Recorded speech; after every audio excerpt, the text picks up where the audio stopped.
अभी भी नहीं आ रही? आनी चाहिए, इधर से ऑन तो है। हाँ, आई कि नहीं? हाँ, हल्का हल्का कम आवाज। कम आ रही है? हाँ जी। अच्छा, तो देखते हैं थोड़ा सा कुछ करके।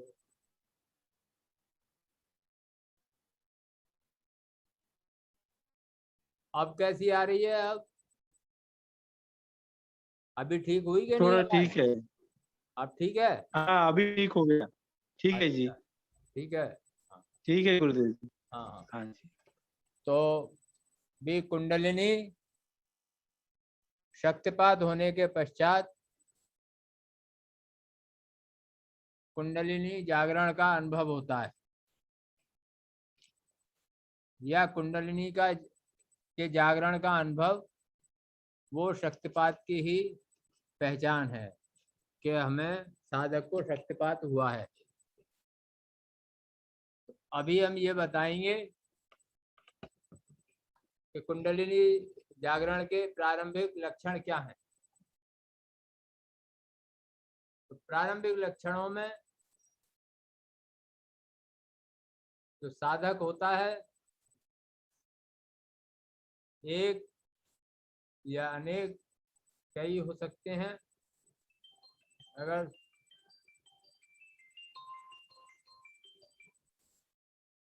हेलो,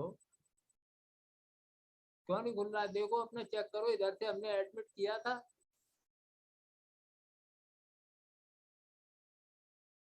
सौरभ तो आ गया। अच्छा अच्छा, सौरभ सौरभ आपके थ्रू आया है। अच्छा, आप दोबारा भेजो, कोई कमी होगी उधर से, ओके वगैरह नहीं कर रहे होगे, गॉट इट बोलते हैं ना, एंड में वो आता है।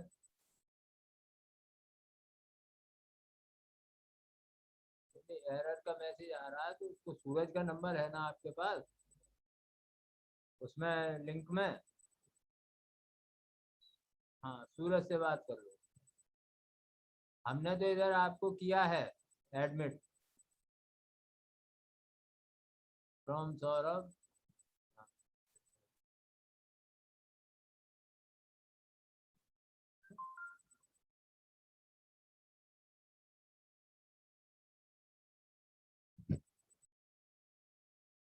कुछ जो प्रवीण, कुछ लोगों को ज्वाइन करने में प्रॉब्लम आ रही है, उनका फोन आया था, इसलिए अभी हम उनसे बात कर रहे थे, उनको बता रहे थे। तो कुंडलिनी जागरण का प्रारंभिक लक्षण है, एक नहीं है, अनेक हैं। तो उनको कुछ संक्षेप में बताएंगे कि जैसे ही साधक को शक्तिपात होता है तो उसका ध्यान लग जाता है, अपने आप वो ध्यान की गहराइयों में चला जाता है, और उसको ध्यान में अंतर अनुभूतियाँ, प्रकाश, ज्योति, देवी देवता, नदी, पहाड़, प्राकृतिक दृश्य, कुछ भी दिखाई देने लगते हैं। दूसरा लक्षण, चक्रों के स्थान पर मूलाधार से लेके सहस्त्रार तक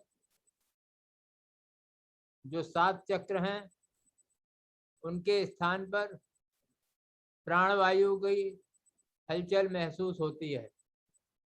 हलचल में मतलब प्राणवायु ऊपर उठने का प्रयास करती है, या घूमती है, वहां पर चक्रों के स्थान पर गोलाकार घूमती है, या चक्रों के स्थान पर दर्द महसूस होता है। ये इस प्रकार का लक्षण भी साधकों को होता है। तीसरा, विद्युत करंट की तरह शक्ति अपने अंदर प्रवेश होती हुई महसूस होती है। जैसे बिजली का करंट लगता है, बिल्कुल इसी तरीके से शक्ति अपने अंदर आती है। शक्ति के एंटर होने का, प्रवेश का स्थान ब्रह्मरंध्र हो सकता है, जो हमारे के सिर के बीच में कपाल के बीच में होता है।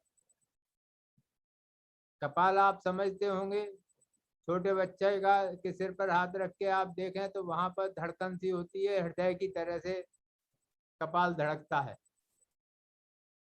उसके बीच में ही ब्रह्मरंध्र होता है। ब्रह्मरंध्र एक प्रकार का प्रवेश द्वार है, छिद्र है, और वो हमारी सुषुम्ना नाड़ी से, कुंडलिनी से जुड़ा हुआ है। वहां से होने वाला विद्युत करंट, आने वाला विद्युत करंट विद्युत वेग से ही कुंडलिनी के स्थान तक जाता है, जो हमारे मूलाधार के मूल में है। और जब वो वहां पहुंचता है, पहुंच करके शांत हो जाता है, वो करंट शांत हो जाता है। लेकिन हमको जो है वहाँ कुंडलिनी जागरण का एहसास होता है। उस एहसास में प्राणवायु ऊपर उठती है और किसी के साधक को थोड़ा सा उठ के रह जाती है, किसी की सहस्त्रार तक पहुंच जाती है, लहराती हुई जाती है, सहस्त्रार तक पहुंच जाती है। इसको बहुत उत्तम कुंडलिनी जागरण कहते हैं, और उच्च श्रेणी का कुंडलिनी जागरण होता है ये। लेकिन ये जितने भी प्रकार हम बता रहे हैं, इनका मिश्रित स्वरूप, मिला जुला स्वरूप भी साधक को अनुभव होता है। और ऐसा भी हो जाता है कि आज किसी और स्वरूप का अनुभव हो रहा है, दूसरे दिन किसी और स्वरूप का अनुभव हो रहा है, तीसरे दिन कुछ और हो रहा है, और फिर मिश्रित हो रहे हैं, मिले जुले अनुभव हो रहे हैं। इनके अलावा साधक के शरीर में गर्मी पैदा हो जाती है, उसे बुखार जैसी तपन महसूस होने लगती है। वो तपन उसको हल्की और तीव्र दोनों प्रकार की हो सकती है। आंखों में भी जलन महसूस हो सकती है, और इसके अलावा शरीर में कंपन, झंझनाहट महसूस हो सकती है। झंझनाहट में तो इन सब में किसी भी साधक को डरना नहीं है, कोई भूत प्रेत व्याधा नहीं है। ये विशुद्ध ईश्वर की शक्ति है, ईश्वर का अंश है, जो ईश्वर ने इस परम ज्ञान के अस्तित्व के लिए स्वयं ही बनाया है। और यह ईश्वर का प्रत्यक्ष अनुभव है, प्रत्यक्ष सबूत है, जीता जागता सबूत भी है, प्रमाण भी है कि हाँ, ईश्वर नाम की कोई शक्ति ब्रह्मांड में है, और वो ब्रह्मांड को निर्देशित कर रही है, कंट्रोल कर रही है, नियंत्रित कर रही है। इसका भी हमें ज्ञान हो जाता है और विश्वास हो जाता है। इसके अलावा कई बार साधक तरह तरह के आसन और प्राणायाम करने लगता है, जो उसको अंतर प्रेरणा से स्वयं ही होने लगते हैं। वो आसन प्राणायाम कोई से भी हो सकते हैं, साधारण आसान वाले आसन और प्राणायाम भी हो सकते हैं, और कोई कठिन वाले भी हो सकते हैं, लेकिन जो भी होंगे वो बड़ी बड़ी सरलता से होंगे, क्योंकि उसे हमारी अंतर शक्ति कराती है। और हमारी शक्ति हमारे शरीर के बारे में, हमारी आंतरिक और बाह्य परिस्थितियों के बारे में अच्छी तरह से जानती है। वो सर्वज्ञ शक्ति है, तो वो उसी के अनुसार हमें जो हम कर सकते हैं, जो हम बर्दाश्त कर सकते हैं, जिसमें हमें कोई हानि ना हो, उतना ही उसी प्रकार का आसन और प्राणायाम कराती। इसके बाद आसन प्राणायाम के बाद फिर सिर का घूमना है। कभी कभी हमारा सिर दाएं बाएं, आगे पीछे या गोलाकार रूप में, जैसे देवी जागरण में देवी आती है उस प्रकार से घूमने लगता है। इसके बाद फिर बंद आते हैं। जो लोग थोड़ा योग के बारे में समझते हैं वो इस बात को जानते हैं कि 3 प्रकार के बंद होते हैं मुख्य रूप से। पहला जालंधर बंद, दूसरा उद्यान बंद और तीसरा मूल बंद। मूल बंद मूलाधार में होता है, इसलिए उसको मूल बंद कहते हैं। उद्यान बंद नाभि में होता है, इसलिए इसको उद्यान बंद कहते हैं।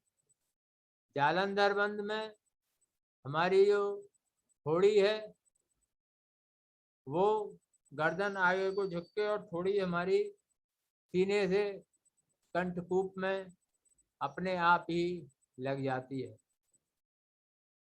इन तीनों प्रकार के बंधों का साधना में बहुत महत्व है। इनके द्वारा हमारी प्राण शक्ति का संचार सुषुम्ना नाड़ी में होने लगता है, प्राण की शुद्धि होती है और अन्य प्रकार के कई रोग संबंधी और लाभ भी होते हैं, स्वास्थ्य संबंधी लाभ भी होते हैं। कभी कभी साधक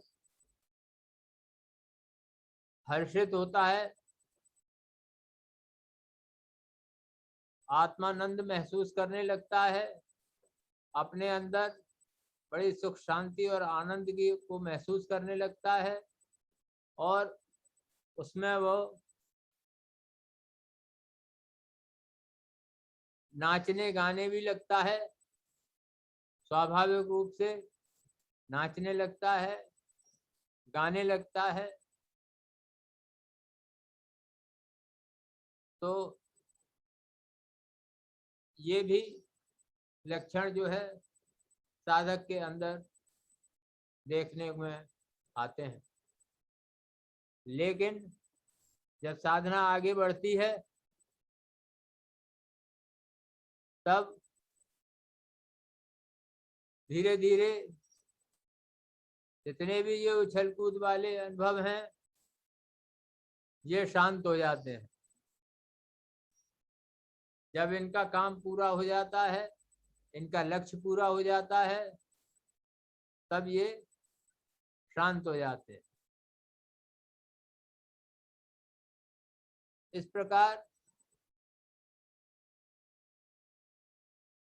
ये संक्षेप में हमने बताया है, जिससे कि कोई भी साधक किसी भी प्रकार का अनुभव होने पर चिंतित ना हो, परेशान ना हो और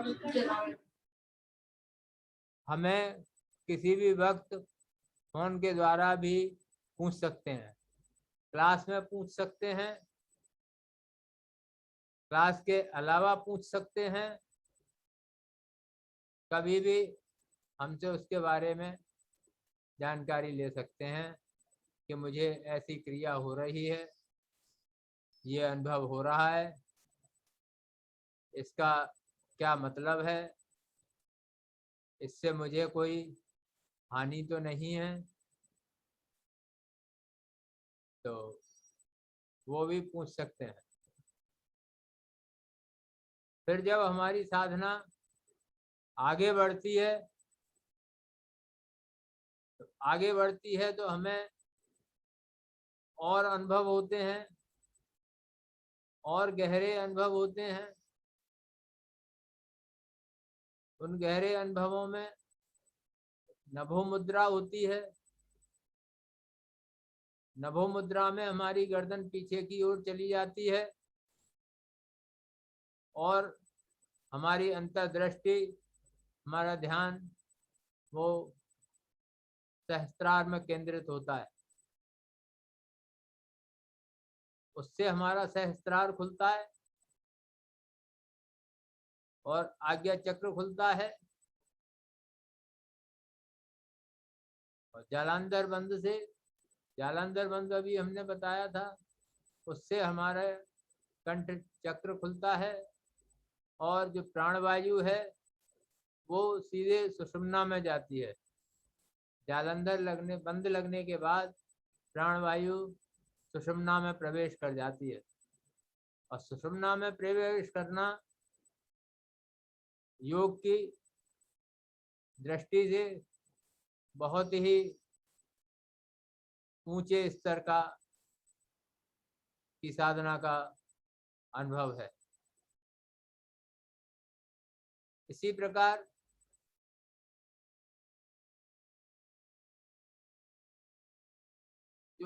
तो हम ये चाहते हैं कि हम अपनी तरफ से बताएं,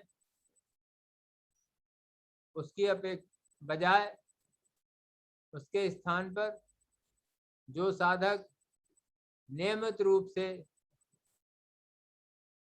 यहाँ आ रहे हैं, क्लास में आ रहे हैं, जिनकी साधना में रुचि है, वो स्वयं प्रश्न करें, पूछें, तो जिससे अन्य लोगों, जब उनका जवाब आएगा तो उसका लाभ अन्य लोगों को भी मिलेगा। दूसरे साधक जो यहाँ बैठे हैं उनको भी उसका लाभ मिलेगा। या वो हमको व्हाट्सएप पर और मैसेंजर में या फेसबुक में कहीं भी हमारी पोस्ट पर मैसेज डालकर पूछ सकते हैं। उनके मैसेज का जवाब यहीं क्लास में ही दिया जाएगा, उनकी उपस्थिति में क्लास में दिया जाएगा। जो व्यक्तिगत रूप से नहीं पूछ पाते, कुछ लोगों को झिझक होती है या बोलने में शर्मिंदगी होती है, तो वो मैसेज के द्वारा पूछ सकते हैं, हमें मैसेज भेज सकते हैं। इस प्रकार ये संक्षेप में कुंडलिनी जागरण के कुछ लक्षण बताए हैं, ताकि कोई भी आने वाला नया साधक या पुराना साधक किसी अनुभूति से परेशान न हो। कभी कभी साधना की प्रारंभिक अवस्था में ही या शक्तिपात होते समय ही आसपास में बैठे हुए दूसरे साधक को भी या दूसरे किसी व्यक्ति को भी उस साधक के द्वारा ही शक्तिपात हो जाता है। ये स्वाभाविक रूप से होता है। इसमें किसी को भी डरने की, परेशान होने की आवश्यकता नहीं है। ना उस साधक को परेशान होना है, ना उसके द्वारा किसी और को हुआ है तो उसको भी परेशान नहीं होना है। और फिर भी अगर कोई कुछ महसूस करता है, कोई परेशानी महसूस करता है, तो वो हमसे पूछ सकता है। कोई बात हो तो इसमें हमें बताने से छूट गई हो तो उसे पूछा जा सकता है, क्योंकि इसका कुंडलिनी जागरण के लक्षण बहुत हैं, बहुत सारे लक्षण हैं। तो इस प्रकार हमने संक्षेप में जितना हमें याद आया है वो हमने बता दिया है। और ध्यान की जो गहरी अनुभूतियां हैं, जो साधक के उच्च साधना की उच्च स्तर की अनुभूतियां हैं, वो साधक के प्रश्नों के आधार पर ही बताई जाएंगी, उनका निराकरण किया जाएगा। आप लोग जहाँ तक बने निर्भय होकर साधना करें।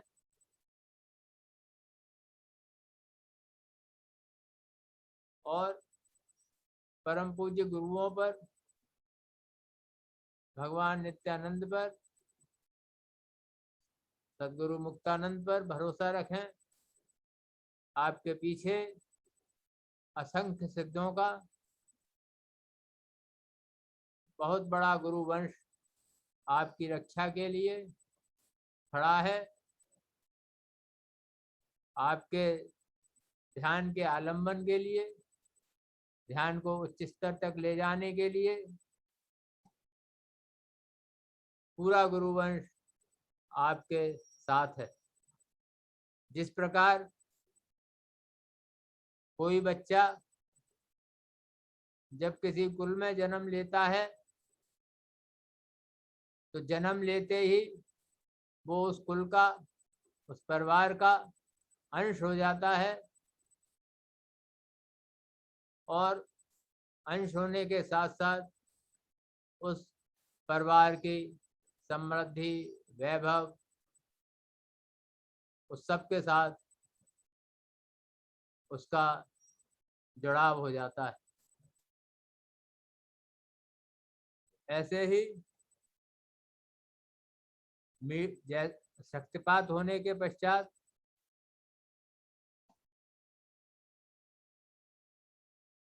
जो साधक होता है वो संपूर्ण गुरुवंश का आदिकाल से और वर्तमान गुरु तक का एक अंश हो जाता है। जैसे बच्चा अपने कुल का कुल दीपक होता है, इसी प्रकार साधक गुरुवंश का कुल दीपक होता है। वो गुरुवंश की आन बान शान का उदाहरण होता है।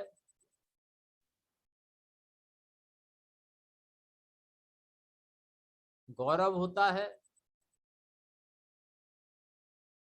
इस बात का, इस मर्यादा का साधक को हमेशा ध्यान रखना चाहिए। अपनी दिव्यता का, अपने गुरुओं का, उनके वंश का, उसकी महानता का। जो सिद्ध लोक है, ये हमारा जो मार्ग है ये सिद्ध सिद्ध योग कहलाता है। ये सिद्ध लोक, सिद्ध योग, सिद्ध लोक के महान सिद्ध योगियों से, मुक्त पुरुषों से जुड़ा हुआ है, जिनमें सप्त ऋषियों से लेकर और वर्तमान गुरु सम्मिलित होते हैं। इसलिए आपका रास्ता और आपका की उपस्थिति, आपका पद बहुत बड़ा है। उसकी महानता को, उसकी शुद्धता को, पवित्रता को समझते हुए आपको साधना करनी है। बाकी जो गृहस्थ लोग हैं, गृहस्थ साधक हैं, उनकी व्यक्तिगत परेशानियों को हम भी समझते हैं और पूरा सिद्ध वंश समझता है। वो सिद्ध वंश उनको उनके प्रारब्ध की साधना की शुद्धता, पवित्रता, लगन के आधार पर सहयोग करता है। अगर हम अपने मार्ग की शुचिता पर, शुद्धता और पवित्रता पर ध्यान नहीं देंगे तो हमारी साधना अधिक वेगवती नहीं होगी, अधिक तेजी से आगे नहीं बढ़ेगी। हमारी साधना का आधार, सबसे पहला आधार शक्तिपात और कुंडलिनी है, जो हमें गुरु कृपा से, ईश कृपा से मिलता है।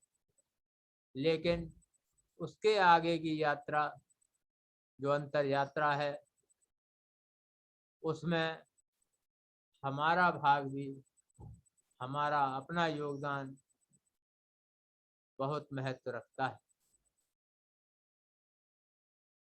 तो हम सभी लोगों को अपने जीवन में इस बात का ध्यान रखना है। और ये एक ऐसा मार्ग है जो हमें 4 तरह की समृद्धि, सिद्धि देता है। यानी कि प्रपंच में परमार्थ बड़ी सरलता से दिखाता है। कोई घर छोड़ने की, जंगल में जाने की, गुफाओं में बैठने की, पहाड़ों पर बैठने की आवश्यकता नहीं है।